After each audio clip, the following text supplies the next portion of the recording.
I feel like it's time to acknowledge the growth again. As I film this, I'm at 185 subscribers. Now, in itself, that's not a super special number, and I might as well have waited with this until I got to 200. But you may or may not remember a while ago, when I did the anniversary special. I had 89 subscribers then.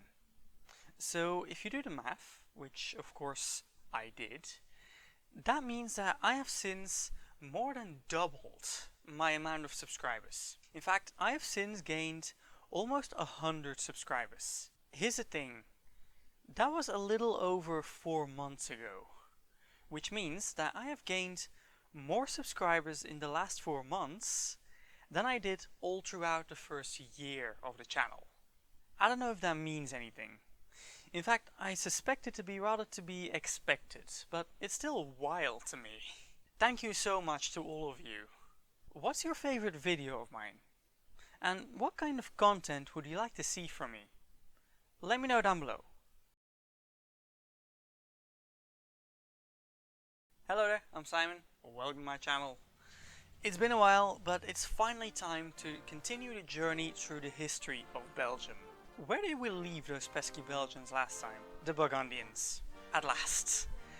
I thought I would get there last episode, but there was a little too much history to talk about, so here we are. So in the second half of the 14th century of the Christian era, what we now know as Flanders was starting to get largely unified because of political marriages.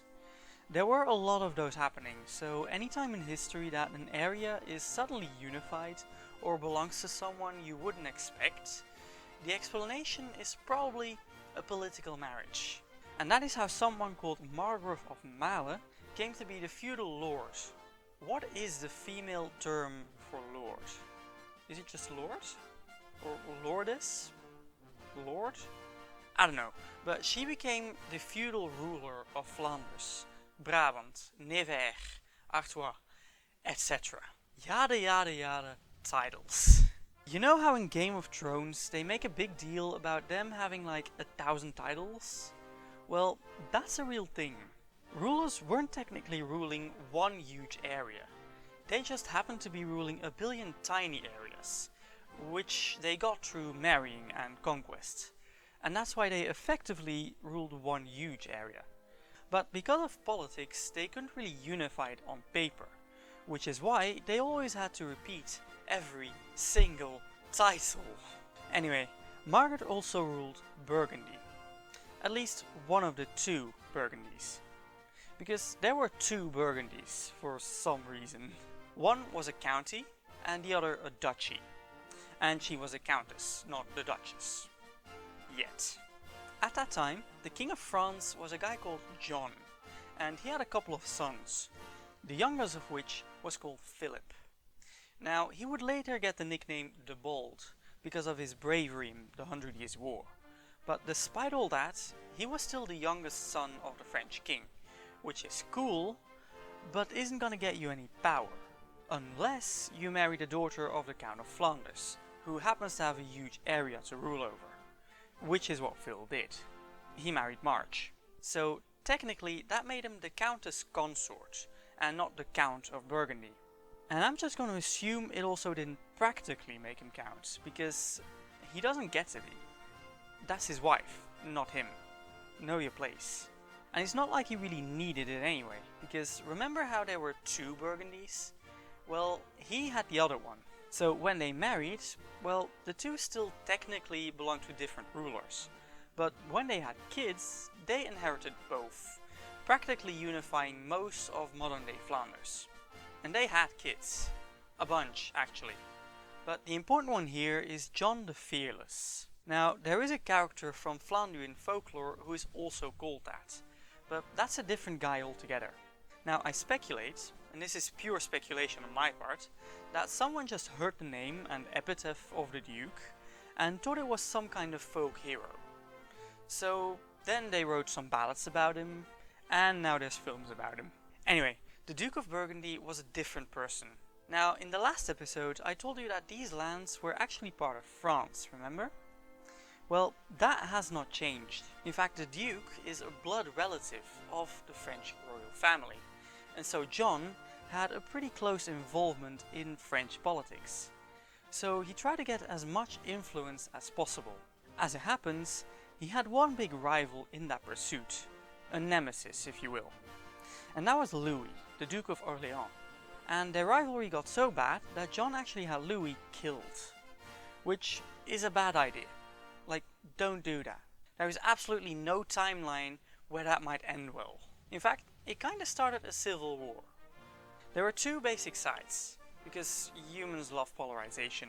On one side there were the Bourgondians, who supported the Duke of Burgundy, and on the other side the Armagnacs, who wanted justice for the Duke of Orléans. So basically, this is a period of political division, and no one really trusted one another.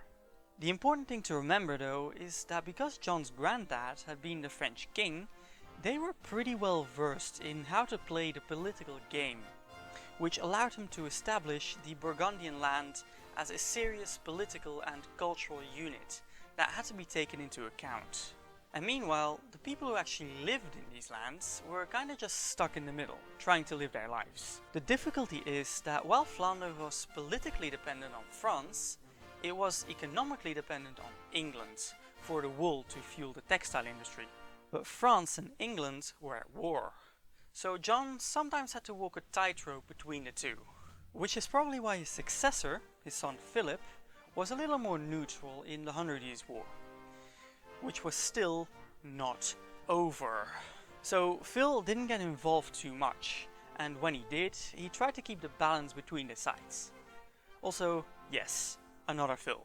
This time it's not Philip the Bold, because he died a while back, but Philip the Good, which is not confusing at all. Now, one of the most important evolutions that were happening under Philip was the decentralization. And at the same time, it was centralization. It makes sense, I promise. What happened was that the French royal court was losing a lot of its influence and power, which allowed the slightly lower lords, like Phil, to consolidate their own power, decentralizing the power from the French king and centralizing it to, in this case, the Burgundian court. And he did it by organizing parties and tournaments and such, to show the civilians his power and grandeur, and to boast his image and basically establish the Duke of Burgundy as a kind of legendary ruler, almost by divine right. And in order to actually keep his lands organized and under control, because it was getting a little too big, both in size and in feeling, for the itinerant ruling system to be entirely effective anymore, Phil founded the States General, which was kind of like a central governing council. And he did a couple of other things that centralized the ducal authority, like a central treasury for the land. Unfortunately, his economic regulations were not appreciated by the actual working folk. Look, I barely understand economics, so if you want to know the details, ask your local history teacher. The point is that the people in the cities rebelled, because they didn't like how the regulations were making them poorer and making the rich richer. And they started to realize that they actually had some power, so they revolted. But Phil managed to repress them in the end. One part of that Burgundian cultural identity was the idea of knighthood, and those legendary ideas of chivalry and courtly love. You know, the stuff they believed King Arthur and Charlemagne had been doing. That led to the founding of several chivalric orders, including the Order of the Garter in England. And over here in Flanders, we had the Order of the Golden Fleece. It was of course named after the quest of the Golden Fleece by Jason and the Argonauts. So it was a huge honor to be a member of the Golden Fleece, which is why a lot of the portraits of like gentlemen and noblemen had like a chain with like a golden fleece dangling from it. And basically, because of this patronage to the arts and Phil's quite brilliant way of balancing the war, Burgundy kind of had a golden era. Like, medieval Flanders is pretty much synonymous with the Burgundian era. Following Phil was Phil's son Charles the Bold. He succeeded his dad in the second half of the 15th century, which, if you do the math, is about a century after his great-grandfather became the first of the Burgundian dynasty.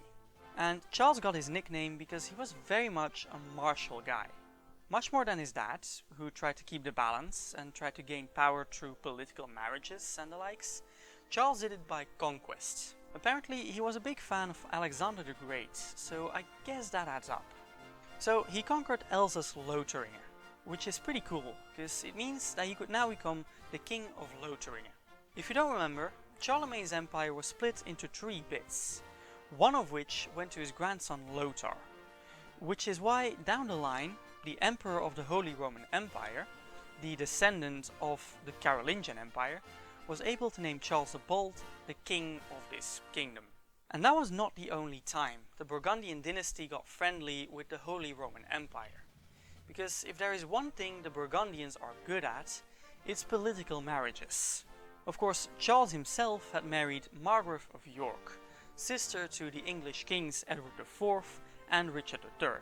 But before he did that, he married Isabella of Bourbon, and he had a daughter with her. That daughter was Mary of Burgundy, and she actually married Maximilian, the son of Frederick III, Emperor of the Holy Roman Empire. As such, he was the crown prince, which is kind of a catch, as was she, by the way. After her dad died in the Battle of Nancy, she got to lead the Burgundian Empire, which was still super significant. And this is actually a very similar kind of marriage to the one March of Male and Phil of Burgundy had over a century ago. It was a marriage of 2 heirs of powerful nobles who ruled their own lands in their own right, but due to their marriage, their children would inherit both, making the empire even bigger. Except this one was on steroids, because Burgundy had grown immensely in the last century, and the other partner was the crown prince of the Habsburg Empire. So they were both political powerhouses, and their union will be very significant in European history. But we'll talk about that in the next episode. With both the 100-Year War and the War of the Roses coming to a close, the Middle Ages were finally over. I mean, time is one continuous stream of events, so those boundaries are not exactly set in stone, but you get the idea. Next episode, we enter the early modern era, so stay tuned for that. Now, let's do the YouTube thing. Everything is in the end screen, you know the drill. Any corrections and extra information is of course very welcome, so feel free to leave all that down below. If you don't know what to comment, which is your favorite out of these Burgundian dukes? I think I actually have to go with Mary, if only because despite the misogyny and stupidity of her predecessors that she had to deal with, she was still a total ruler in her own right. And that's why I like her. What about you? Let me know down below. Anyway, thanks for watching.